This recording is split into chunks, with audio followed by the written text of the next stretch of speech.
Well, to that end, as people on the call, I'm sure are all facing technology implementations and customer adoption challenges potentially. What is your advice? What are the top three things people need to consider, or where do they start? What's something that you've learned that you would want to share with the audience?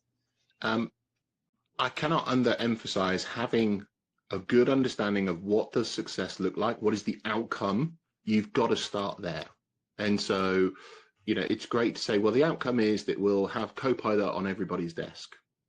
Great. But is that going to drive value? So what's the real value? What is the outcome that you're looking for? And how are you going to ensure that you understand what the measure of success is? What are the signals that you're going to have that will confirm it is moving in the right direction, or you're moving forward? We know that people will change. And again, the research will tell us that sponsorship, those business reasons for change, are critically important.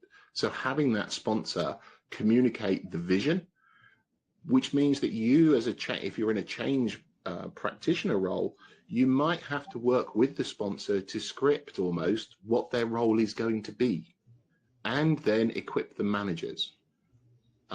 So for example, as over the years, we will have conversations around accessibility, for example. How do I ensure that all of our content is accessible to be inclusive?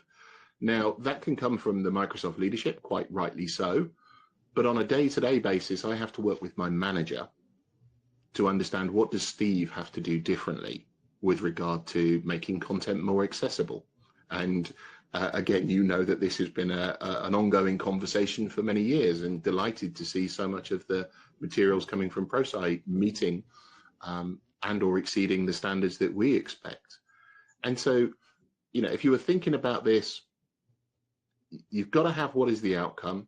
We've got to have the right leadership and sponsorship in place, along with coaching those managers. And then thirdly, think about, how do we know, how are we measuring that we're achieving that outcome? So those are the three things that I would focus on. So what's the outcome? Who is the sponsor? And how will we measure success? And do that up front, because it's very easy to sort of launch broad and almost a shotgun approach where you blast out and everybody has now got this, but are people going to know how to contextualize it in their way of work?